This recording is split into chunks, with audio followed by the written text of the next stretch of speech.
so they know what buttons to press, because they are the ones who install all of those buttons, so they know what buttons to press and get a response. Yeah, so because of such a childhood, we tend to suffer in our adulthood as well. Yeah, and I was also there. I have worked with a lot of my clients who are suffering in their adulthood, and constantly attracting toxic narcissistic bosses, narcissistic friends, narcissistic lovers, narcissistic spouse. And they sometimes come and tell me, what's wrong with me? I mean, why am I just being used? Yeah, why can't I be myself? Why do I have to always be the one who takes the initiate to please and to resolve things with my partner, I mean the narcissistic partner, narcissistic boss? Why can't it be the other way around? Why isn't it you know um, a playground where everyone is doing their part equally? Why aren't people playing fairly and equally? Why is it that I have to shapeshift, I have to feel guilty, I am shamed, and why am I not being seen and heard for who I am and for what I feel on the inside? And the answer is, you are dealing with entitled individuals. They know it all. They really don't care what's going inside of you. And they have inability to self-reflect. Yeah, so they are designed differently. Their brain functions differently. Their brains are designed differently. Everything is different. They might look like you and me. Hey everyone, I hope everyone is doing good and taking good care of themselves. So today I'm going to talk about the devastating impact of narcissistic parenting, and how your childhood trauma haunts you in adulthood. And before I get going, I would request you all to like, share, subscribe the channel, hit the notification bell so you guys are updated whenever we put out a new content. So I mean, it's very traumatic and damaging if you are raised by narcissistic parents. And this is because they are not fit candidates to start a family or to be a parent. Yeah, they are into harvesting supply, be it their children, spouse, friends, cousins, neighbor. They are just into harvesting supply. And what supply does to them is that it helps them feel validated, it helps them feel good. Yeah, their supply can be attention, admiration, financial gain, emotional punch bag. These are the supply that they seek out of their supply sources. And they don't hesitate in seeking these supplies from their own children also. So the moment they see that you are able to walk and talk and do a little bit of things by yourself, they'll start parentifying you, they'll start using you as an emotional toilet, they'll start burdening you with responsibilities. And all of this is basically to aid and enable them. You need to understand that they bred you for a purpose and reason. They brought you in this world for convenience. Yeah, supply sources are like convenience. Someone who keeps admiring them, someone who's ready to do anything and everything, someone who is ready to help them with the household chores and activities, someone who's ready to help them with the business, someone who's ready to babysit them, someone who's ready to do anything and everything. Yeah, so supply sources are like means of convenience for narcissistic parents. They don't hesitate in parentifying their child. They don't hesitate in uh, establishing emotional incest with their child. Yeah, because a child is a supply source which they have created, and they have total control over. So I will harvest anything and everything that I want from my child. That's the basic attitude of every narcissistic parent. Yeah, they bring you in this world for their convenience. Yeah, someone who can serve them, someone who doesn't run away, someone who doesn't betray them, someone who doesn't prioritize themselves over their narcissistic parent. Yeah, so they choose to become parent because they want loyal, dedicated, devoted servants at their disposal. Yeah, others may come and go, and others might run away, but children, if we start conditioning them and brainwashing them and manipulating them from an early age, they are innocent individuals. They are like sponge. They keep absorbing, they keep learning what you're teaching them. So if you're teaching them unhealthy stuff, they are, growing up, into a dysfunctional individual, sometimes a toxic individual. You never know. So the intent is, very wrong, yeah, of these narcissistic parents. They don't have the right intent, yeah, behind starting family or getting married. It's all about supply. Yeah, I can, breed, and I can harvest. That's it. Problem solved. I can have, three, four children. Two can, do the household chores, and two can, go out there and make money. My life is sorted. This is how narcissistic parents think. Yeah, children are like money making machines, unpaid laborer in the house doing their work. A free therapist who is going to sit and listen to their garbage and say, Mom, I love you, I'll do anything for you. Dad, I love you, I'll, go to any extent to make you feel happy, to make you feel loved. They want their kids to keep telling them what an amazing parent they are. Yeah, so these are sick individuals. These are individuals who are suffering from a personality disorder. And, such individuals are not fit to be a friend or a parent or a spouse. Yeah, they wreak havoc. Yeah, and, whoever comes in contact with them, their life is ruined, whether it's their spouse, their children, their friend. Yeah, so this is pretty much who these narcissistic parents are. So when you are raised by narcissistic individuals, you tend to accumulate a lot of childhood trauma, and you tend to carry all that unresolved childhood trauma into your adulthood. Yeah, so it impacts your adulthood. It's not till your childhood.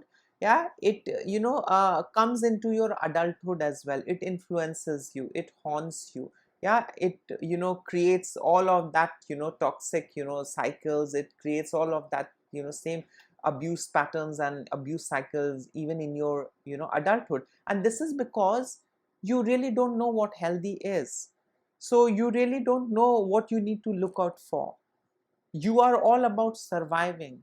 Yeah, walking on eggshells, somehow managing, shape shifting, people pleasing, and that's it. Yeah, and all of this attracts more of toxic people, more of narcissistic people, more of psychos in your life. Yeah, and as a result of which you keep suffering, because you really don't know what healthy looks like and feels like. Yeah, because narcissistic parents condition you in such a way. They weaponize your love towards them. They use conditional love. They use silent treatment. They use passive aggression. They use triangulation. They take help of gaslighting. They withhold love and affection. They use anything and everything in their reach and capacity to control you and to manipulate you into being their loyal, devoted slave. Yeah, they know how to weaponize guilt and shame. So they know what buttons to press, because they are the ones who install all of those buttons. So they know what buttons to press and get a response. Yeah, so because of such a childhood, we tend to suffer in our adulthood as well. Yeah, and I was also there. I have worked with a lot of my clients who are suffering in their adulthood, and constantly attracting toxic narcissistic bosses, narcissistic friends, narcissistic lovers, narcissistic spouse. And they sometimes come and tell me, what's wrong with me? I mean, why am I just being used? Yeah, why can't I be myself? Why do I have to always be the one who takes the initiate to please and to resolve things with my partner? I mean, the narcissistic partner, narcissistic boss. Why can't it be the other way around? Why isn't it you know um, a playground where everyone is doing their part equally? Why aren't people playing fairly and equally? Why is it that I have to shape shift? I have to feel guilty. I am shamed, and why am I not being seen and heard for who I am and for what I feel on the inside? And the answer is, you are dealing with entitled individuals. They know it all. They really don't care what's going inside of you. And they have inability to self-reflect. Yeah. So they are designed differently. Their brain functions differently. Their brains are designed differently. Everything is different. They might look like you and me. They have some hardware and software which is not like ours. Yeah. So they are different. They are like us. They are human, blood and bone. Okay, I get it. I mean, they also fall sick, they also die, everything is the same. But they are built differently. Yeah. Different software, different upgrades, different hardware. They're different. Yeah. And we cannot expect healthy stuff from them, because they are toxic individuals. And I really don't hesitate in saying this on camera. I think cluster B is toxic, and cluster B is very difficult to be with. Yeah. So I mean, for me it's like a red flag. I mean, whenever I come across my clients who are in that genre, in that group, I tend to refer them to some other therapist. Yeah. I don't handle them, because I really don't want to you know uh, be in a place where I am unable to control the conversation, and they keep bombarding me with all the manipulated versions, all one-sided notions and things. I really don't want that. I want a healthy communication. I want you know clients who are aware of themselves. I don't want victims. Yeah. I don't want pathological liars. I don't want manipulators sitting with me, I mean in front of me, and manipulating me, because I know the entire drill. And I mean, for money, I really cannot engage with a narcissist, because they are not going to change. Let me tell you, none of the therapies work. A lot of people say REBT helps, CBT helps narcissists. you know um, None of it really helps them. They are the way they are. They might fake that they are healing or learning, but they just do that for 2 3 sessions, and then either I refer them or they run away. Yeah. So from the time I am able to gauge what I'm dealing with, I start strategizing what I need to do next with this person, and I most of the cases I refer them to some other therapist, because I cannot handle cluster B.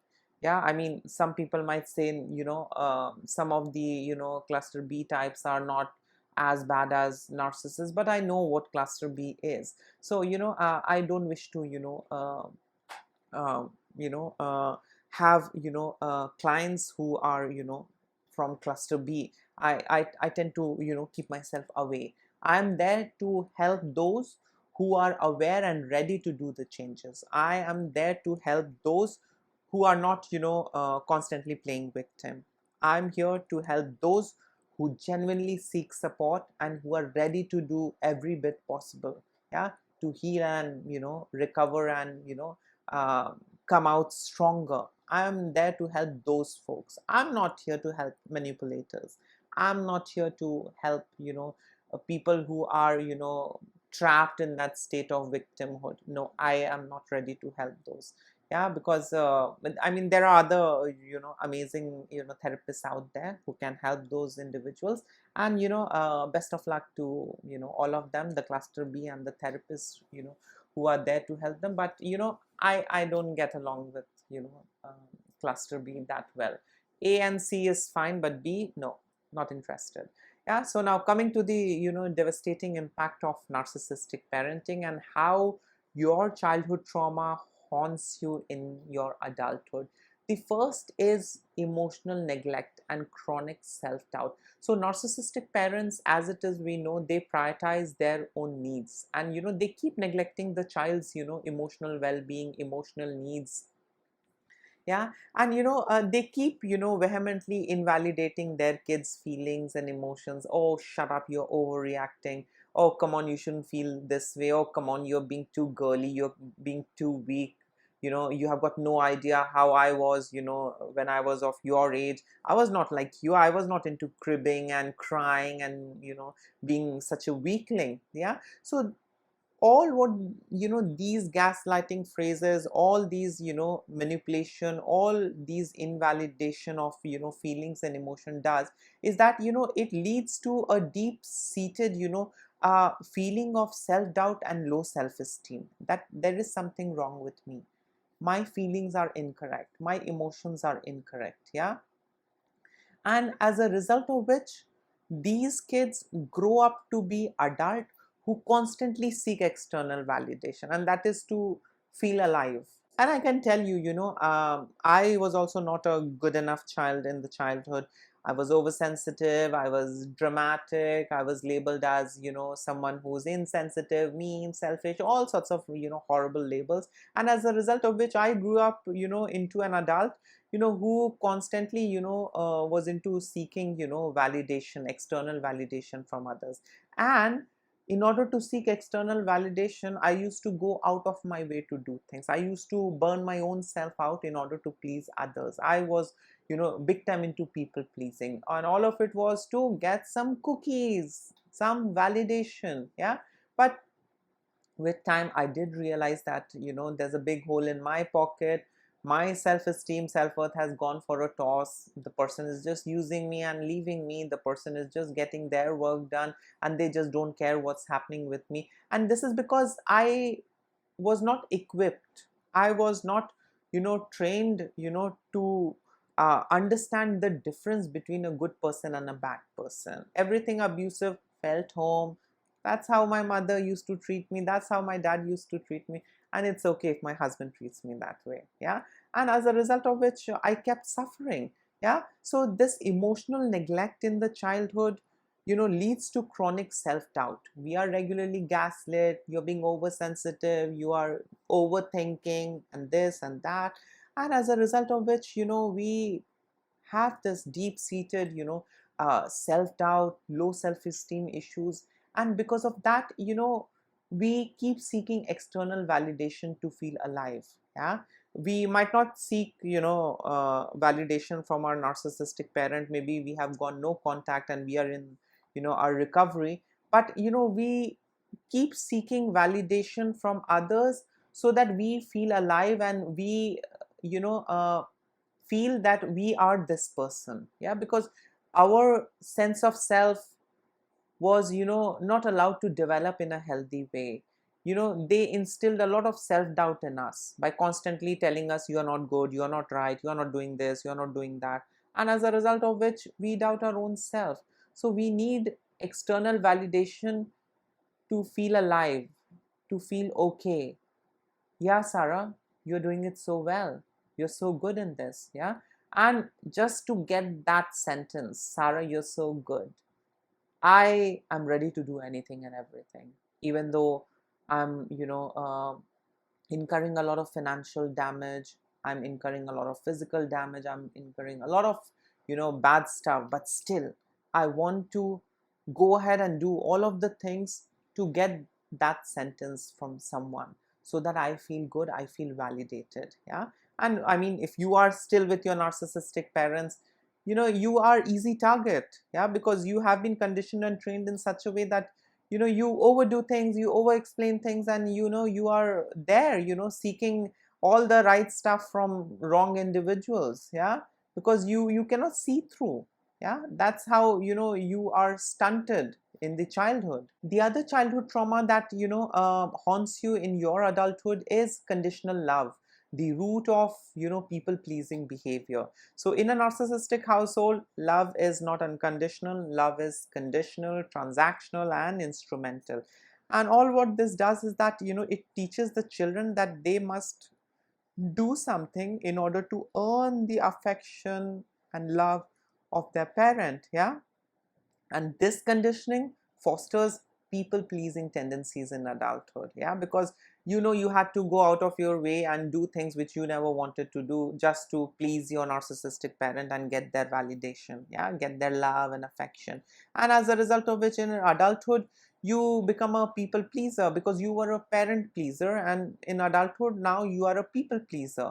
Yeah, you are unable to set, healthy boundaries. You are unable to prioritize your own self-respect, and you are just ready to do anything and everything, yeah, to get attention, to get some amount of love and affection from individuals.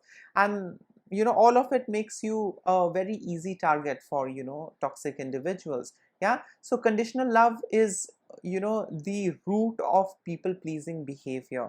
It's because of this conditional love, you know by your narcissistic parent, that we tend to learn to be people pleaser. We don't know, and we become a people pleaser in our adult life.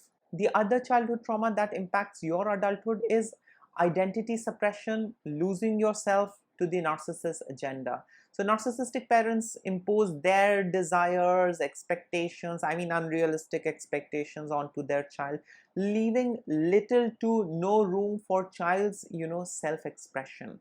So they don't train you to be your authentic self. They don't train you to embrace your authentic self. Instead, they train you to be a shapeshifter. Yeah, they train you to be a people pleaser. They train you to be a version that suits them and serves them. Yeah, and as adults, these individuals, I mean, whose identity has been suppressed by their narcissistic parent, these adults, they grow up to be individuals, who are you know constantly struggling with a lost sense of identity. They really don't know who they are. Yeah, how I need to feel, what exactly I need to do, who am I exactly. Yeah, who am I really? They really don't know. They struggle with a lost sense of identity. Yeah, and they rely on others. Yeah, as a result of this loss of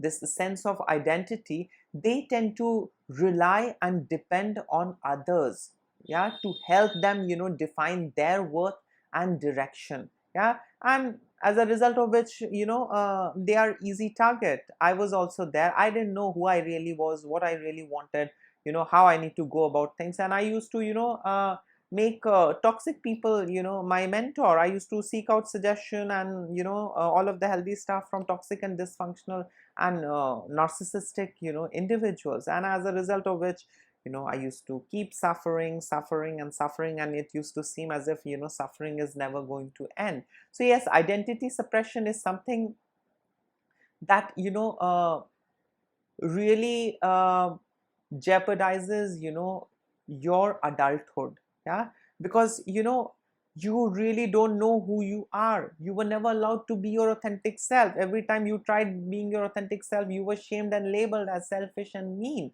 So as a result of which, you are not in touch with your authentic self. You really don't know who you are, what you want, because you were just the version that the narcissistic parent wanted you to be. Yeah, to fit their agenda and narrative, and to harvest supply out of you. So you were just being a specific version. Somewhere or the other, you have this understanding inside of you that I might be someone else. I might not be the version that my narcissistic parent is telling me to be. I might be someone else. Yeah, why not explore? And that part of us who wants to explore and find out and get in touch with the authentic self, that entire exploration is quite traumatic. That entire exploration brings a lot of pain and suffering.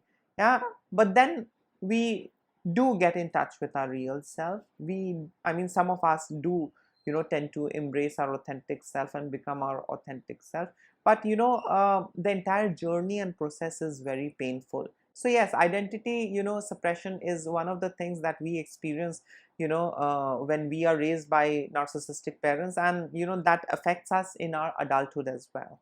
The other childhood trauma that haunts us in our adulthood is fear of failure, paralyzing perfectionism and anxiety. So narcissistic parents focus on criticism and mistakes. Yeah, they are going to vehemently criticize you. They are going to keep pinpointing your mistakes. They are never going to laud your success, and they are never going to appreciate the times you have succeeded or done really well. They are not going to do that. They only, use your mistakes, your vulnerabilities, against you, and that is basically to control you. And how do they do that? They use your vulnerability and weakness to criticize you, shame you, and they start guilt tripping you. They do all sorts of things. Yeah, so your vulnerabilities are never really safe with them. They are big time into misusing your vulnerabilities. Yeah, so narcissistic parents are into instilling this deep fear of failure inside of their children. Yeah, we are scared to fail, we are scared to do mistakes, and as a result of which we just keep asking them. Yeah, we keep begging for direction. Please tell me what I need to do, because if I'm going to do my way, and if by chance I make a mistake, I know, what's going to happen to me. So the best thing is, let me, ask them for guidance. Let me ask them for their opinion and suggestion as to how I need to navigate and move forward. And also, this fear manifests as chronic anxiety, perfectionism, and reluctance to take risk. I don't want to take any risk. No, no, no. I did things my way, and it got messed up, and I was treated horribly.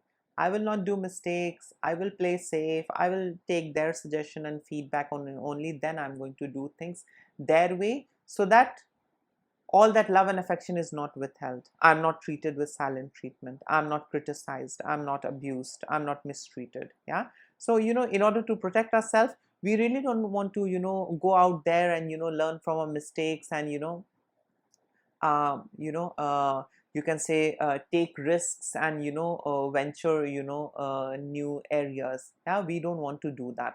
We want to play safe, and that's it. Yeah, that becomes our reality. I'm not going to take risk. I'm going to try my level best to do things perfectly. I'm not going to upset my parent. And all of this pressure creates this anxiety in us. We are anxious, and we suffer from anxiety and depression with so much of expectation and so much of walking on eggshell and constantly emotionally monitoring your abusive parent. We tend to start staying in that state of anxiety, and that further leads to depression. And as a result of all of this, that's a chronic state of anxiety, you know really burning yourself out to do things perfectly. Yeah, fearing mistakes, not taking any risk. All of this leads to a burnout. Yeah, and self doubt. Yeah, we tend to overdo things, and we are not sure about our own self. Yeah, because we had been gaslit on a regular basis since childhood.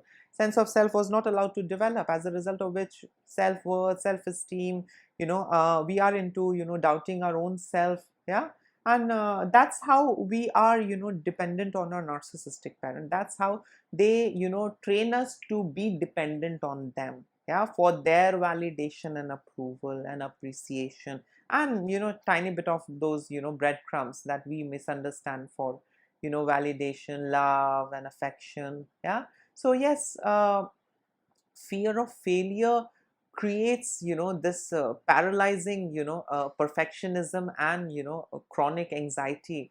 When we are raised by narcissistic parents in our adult life, we suffer from anxiety, we experience burnout, and we have this problem. Yeah, that we want to be a perfectionist, we want to do things perfectly. Yeah, and we are never taught, or we are never trained that nothing is perfect. Yeah, imperfection is okay. That's how things are. That's how this universe is. It's absolutely okay to be different. It's absolutely okay to be imperfect. There's nothing wrong. Nothing is perfect. But we are instilled with this idea that I need to do things perfectly. Yeah, I need to do things in such a way that people admire and adore, and nobody can do the same thing that we do. Yeah, only we do it. Yeah, and that's how we tend to safeguard our position in the eyes of a narcissistic parent, by being a perfectionist. Yeah, and in adult life, you are a perfectionist, stressed out, someone suffering from anxiety and depression, someone who's not ready to take risks, someone who's having burnouts, and someone who's obsessing about perfectionism. The other childhood trauma that haunts you in your adulthood is constant criticism over praise. And what this does is that it erodes your self-worth.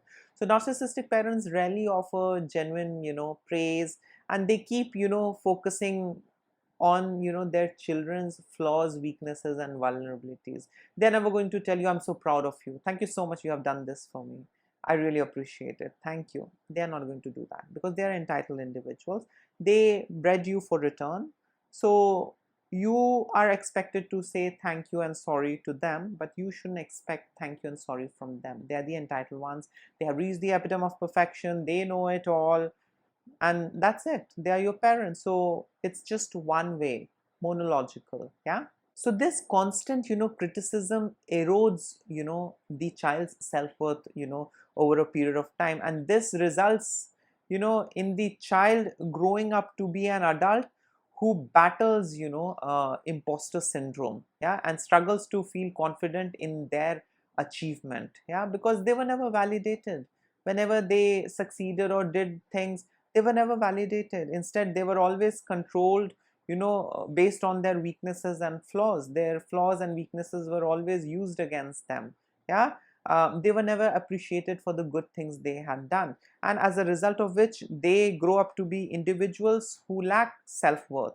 Yeah, and as a result of which, they keep shape shifting. They keep you can say they keep taking on different identities to fit in and try and survive relationship or certain setups. Yeah, and this is because they are never confident in their achievements because they were never validated. So they will take on some other role, they will get into something else, they will keep on jumping, and they will keep on pretending to be this person and that person, and all of it is basically to feel home, to get that validation which they never got. They might get into golfing, then they might get into crocheting, then they might get into this work, then they might get into this work, then they might start pretending to be this person, they might start acting like this person and that person, and all of it is basically to get that validation. All of it is basically to get that genuine appreciation. Yeah, but in that entire process, they are losing their own self. They are unable to get in touch with their authentic self because they are just impersonating some character, some other person. They are trying to be like that person. Maybe I'll be like that person, then I might be validated, and then I might be praised. And as a result of which, they are just not in touch with their own self, and the credit goes to the narcissistic parent. Yeah, so this constant criticism over praise is something that erodes the children's self-worth, and they grow up to be adults who battle imposter syndrome, and adult who just don't feel confident in their achievements. Yeah, because they were never validated for their achievements in the childhood. So in adulthood they get into this imposter business. They do this also, they do that also, and all in hopes of being validated, all in hopes of being appreciated. And the more they get into it, the more they lose in touch with their own self. And the last childhood trauma that haunts you in your adulthood is manipulation of independence, keeping you dependent. So narcissistic parents, subtly undermine their children's independence, yeah, fostering dependence to maintain control. And these children, they grow up to be adult individuals who often lack confidence, in their own decisions, and remain stuck in toxic environment out of fear. So narcissistic parents really don't want you to grow up to be an independent individual. Yeah, otherwise you're going to run away. Yeah, you might not buy their BS. So as a result of which, they keep you dependent on them. Yeah, and how do they do it? By subtly undermining your independence. You can never do things right. Last time you tried doing this, and see, you have messed it up, you have fucked it up. You need to at least ask me before you do something. And the confidence is getting eroded. The child doesn't feel good in making decisions all by himself, because somewhere or the other that fear is there, doubt is there, I might mess things up. So let me ask my narcissistic parent. Yeah, so that's how they keep you dependent on them, I mean the narcissistic parents.